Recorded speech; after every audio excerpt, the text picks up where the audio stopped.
અને આજે પણ કુંડાની નિયાઝથી ઇમામ જાફર સાદિક રદિયલ્લાહુ તઆલા અન્હુ ને યાદ કરવામાં આવે છે। ઘણા માણસો કહે છે કુંડા નો કરાય બિદ્દત છે। હું કહું છું બિદ્દત નથી, મોહબ્બત છે। હે કુંડાની નિયાઝ નસીબ વાળાઓને મળે। એક વખત ઇમામ જાફર સાદિક રદિયલ્લાહુ તઆલા અન્હુ ખાને કાબાનો તવાફ કરતા હતા અને મંસૂર ને સમાચાર મળ્યા છે કે ઇમામ જાફર સાદિક મતાફની અંદર છે, કાબા શરીફનો તવાફ કરે છે। મંસૂરે કીધું આપણે જાશું અને એન્ટ્રી પાડશું। કેમ? ચાહવા વાળા 100-150 માણસો મોકલી દીધા અને કીધું કે જ્યારે હું આવું ને તમે તવાફ રોકી અને ઊભા થઈ જાજો, તાકે આખો મતાફના માણસો જોતામાં એકબીજાને જોવામાં માણસો ઊભા થઈ જશે અને મારી ઇજ્જત થશે અને મારું વટ પડશે। આજે પણ આવી સોચ છે કે નહીં? વટ પાડવું હોય તો નેકીમાં પાડો કે હું રજબથી રોજા રાખું છું, ઇન્શાઅલ્લાહ રમઝાન સુધી પહોંચવાનો છું। આવા વટ પાડો, આવા જેવા તેવા વટ પાડવા વાળા મરી ગયા છે, કોઈ પૂછવા વાળો નથી। નેકીના વટ પાડવા હોય તો પાડો।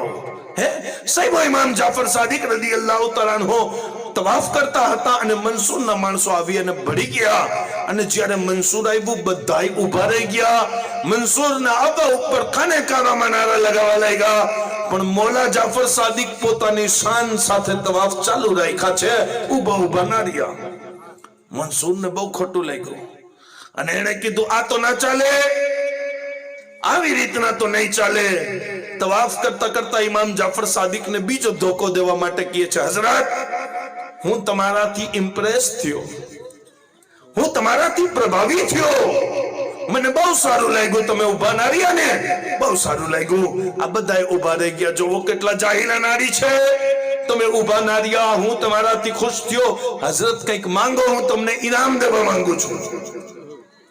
મૌલા જાફર મુસ્કુરાવીને કહેવા લાગ્યા, મંસૂર અલ્લાહથી ડર, એના ઘરની અંદર મને તારાથી માંગવા જેવી વાત ના કર।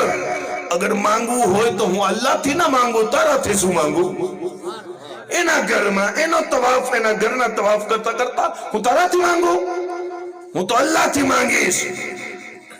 ઠીક છે હઝરત, એમ કરીને તવાફ ઈ પણ કરવા લાગ્યો અને જ્યારે મૌલા જાફર તવાફ પૂરા કરી અને ઇમામ જાફર સાદિક ઘોડા ઉપર બેઠા અને મક્કા મુકર્રમાથી આગળ વધવા લાગ્યા ને, તો મસ્જિદે હરામની બહાર મંસૂર પણ આવ્યો અને પાછળ ઈ પણ આવ્યો અને થોડુંક મસ્જિદની દૂર ગયા ને તો આવાજ લગાવી, ઇમામ જાફર ઉભા રહ્યો। ઇમામ જાફર સાદિક ઉભા રહ્યા, બોલો મંસૂર શું વાત છે? કીધું હવે તો કંઈક માંગો, હવે તો કંઈક માંગો।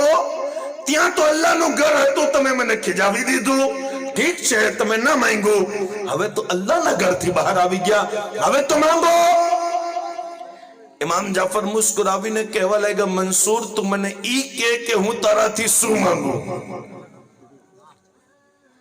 તું ઈ કે હું તારાથી શું માંગુ? દીન માંગુ કે દુનિયા માંગુ? દીન માંગુ કે દુનિયા માંગુ? તું કે? એને કીધું, હુઝુર દીનમાં તો હું ઝીરો છું, દીન તો મારા પાસે ખુદ નથી, દુનિયા જ માંગી લ્યો। ઇમામ જાફર સાદિકનો જવાબ સાંભળી અને સુન્ની તારા દિલમાં મોલાની મોહબ્બત વધી જવાની છે। ઇમામ જાફર કહેવા લાગ્યા, મંસૂર અમે તો દુનિયા બનાવવા વાળાથી નથી માંગી, તો તારાથી શું માંગવાના છે?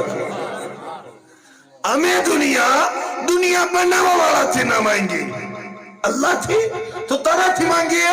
આજના સમયની અંદર તમે યુરોપ ચાલ્યા જાઓ, ઇંગ્લેન્ડ ચાલ્યા જાઓ, ત્યાં પણ જે મુસ્લિમ વિદ્વાનને વૈજ્ઞાનિકને રિસ્પેક્ટ દેવામાં આવે છે, ઈ જાબિર બિન હૈયાન, જેને કેમિસ્ટ્રીનો ફાધર કહેવામાં આવે છે, કેમિસ્ટ્રીનો બાપ કહેવામાં આવે છે અને કેમિસ્ટ્રીયર કહે છે કે આ ફાધર ઓફ કેમિસ્ટ્રી છે જાબિર બિન હૈયાન। જાણો છો ઈ જાબિર બિન હૈયાન કોણ છે? ઇમામ જાફર સાદિકના દરના ગુલામનું નામ જાબિર બિન હૈયાન છે। આપણે વાકઈ દીન દુનિયાની તાલીમથી दूर થઈ ગયા। मजबूत करो खुद નો रिश्तो तालीम साथे। अगर आपको हजरत शकील अहमद कादरी साहब की तकरीर पसंद आती है तो इसे सभी सुन्नी मुस्लिम भाइयों तक शेयर करें और इस्लामिक प्रोग्राम की जानकारी पाने के लिए हमारे YouTube, Facebook और Instagram चैनल पर जाएं।